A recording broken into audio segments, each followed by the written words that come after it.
perkara yang terpenting di atas muka bumi ini adalah perkara iman.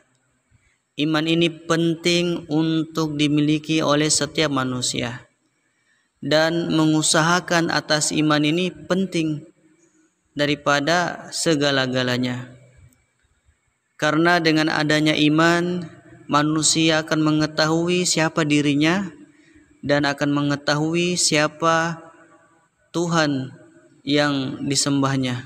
Saudara-saudaraku, apabila manusia memiliki iman, walaupun iman itu hanya sebesar biji zarah, maka Allah Subhanahu wa taala akan berikan dia surga, yang mana surga itu luasnya 10 kali dunia.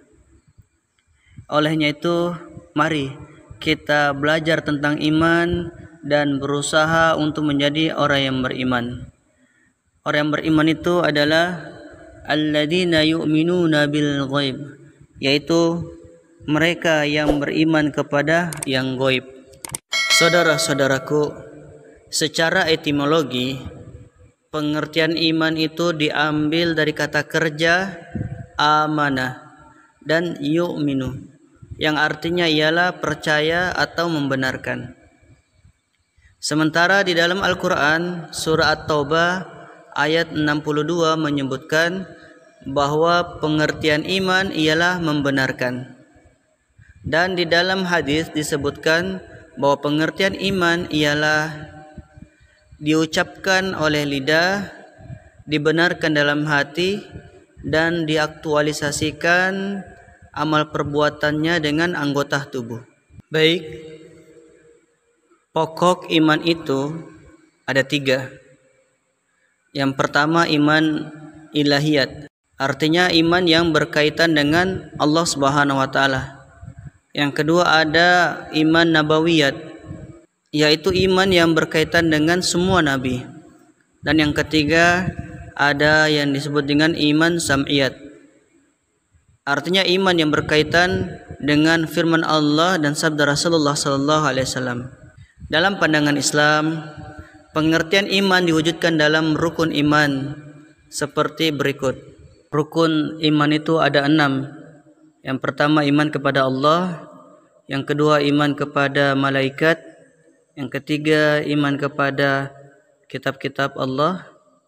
Keempat, iman kepada Rasulnya Allah.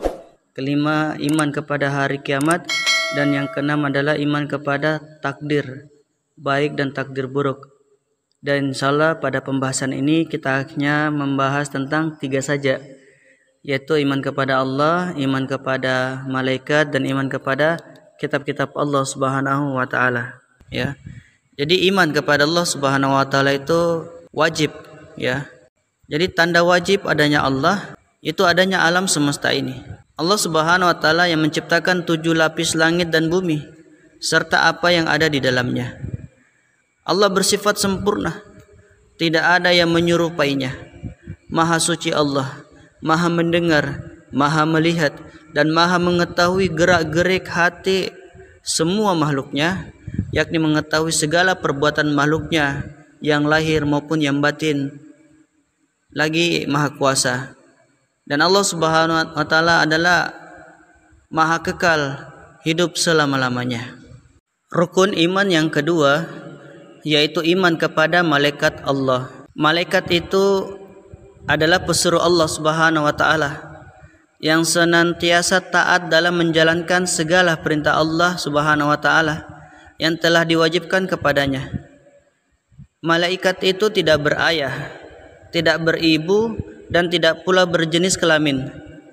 Mereka diciptakan Allah Subhanahu wa taala dari badan yang sangat halus, jismil latif. Oleh sebab itu, mereka tidak pernah durhaka kepada Allah Subhanahu wa taala sejak diciptakannya sampai hari kiamat. Mereka memenuhi langit dan bumi. Mereka tidak membutuhkan tempat seperti makhluk-makhluk lainnya, sebab badannya seperti cahaya. Malaikat itu jumlahnya banyak tak terhingga. Hanya Allah Subhanahu wa taala yang mengetahuinya. Adapun yang wajib diketahui ada 10 malaikat. Baik saudara-saudaraku, kira-kira apa tugas 10 malaikat yang Allah ciptakan itu? Ya. Baik, kita akan bahas satu persatu. Yang pertama adalah malaikat Jibril. Malaikat Jibril alaihissalam bertugas menyampaikan wahyu kepada nabi dan rasul.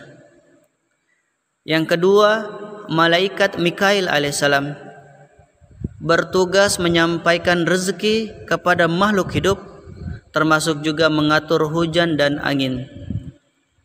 Yang ketiga, malaikat Israfil yang bertugas membunyikan trompet yang amat besar, dibunyikan 2 kali jika telah sampai waktunya. Tiupan pertama mematikan seluruh makhluk, dan tiupan kedua menghidupkan segala yang telah mati. Yang keempat adalah malaikat Israel yang bertugas mencabut nyawa. Karena tugasnya mencabut nyawa, maka malaikat Israel disebut juga malaikat maut. Yang kelima, malaikat Raqib yang bertugas mencatat perbuatan baik dari jin dan manusia. Yang keenam adalah malaikat Atid yang bertugas mencatat perbuatan buruk dari jin dan manusia. Yang ketujuh, malaikat Munkar. Yang kedelapan, malaikat Nakir. Malaikat Munkar dan Nakir keduanya bertugas sebagai penanya perbuatan baik dan jahat manusia di dalam kubur. Yang kesembilan, malaikat Malik yang bertugas menjaga neraka. Dan yang terakhir atau ke-10 adalah malaikat Ridwan yang bertugas menjaga surga. Baik saudara-saudaraku, adapun rukun iman yang ketiga yaitu iman kepada kitab-kitab Allah. Adapun kitab yang diturunkan Allah Subhanahu wa taala kepada rasulnya itu banyak, tetapi hanya Allah yang mengetahui. Sedangkan yang wajib diketahui hanya 4 buah kitab dan 100 suhuf. Kitab artinya berjilid, sedangkan suhuf artinya lembaran. Adapun kitab yang 4 itu ialah yang pertama kitab Taurat. Kitab Taurat ini bahasa Ibrani, diturunkan Allah kepada Nabi Musa alaihissalam. Yang kedua kitab Zabur.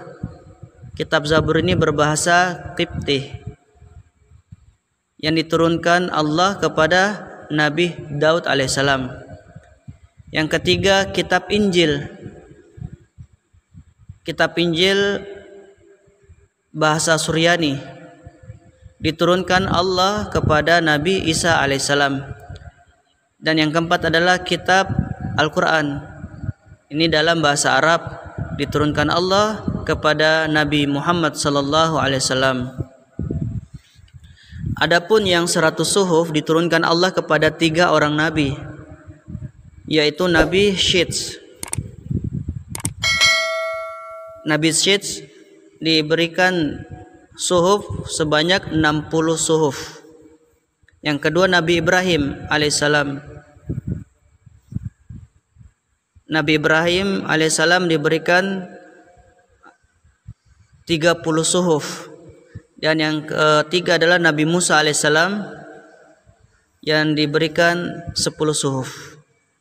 Jadi saudara-saudaraku, kandungan isi semua kitab dan suhuf itu sama, yaitu mendidik dan menuntun manusia ke jalan kebahagiaan dan supaya taat kepada Allah, yaitu menjalankan perintahnya dan menjauhi segala larangannya. Wallahu alam bisawab.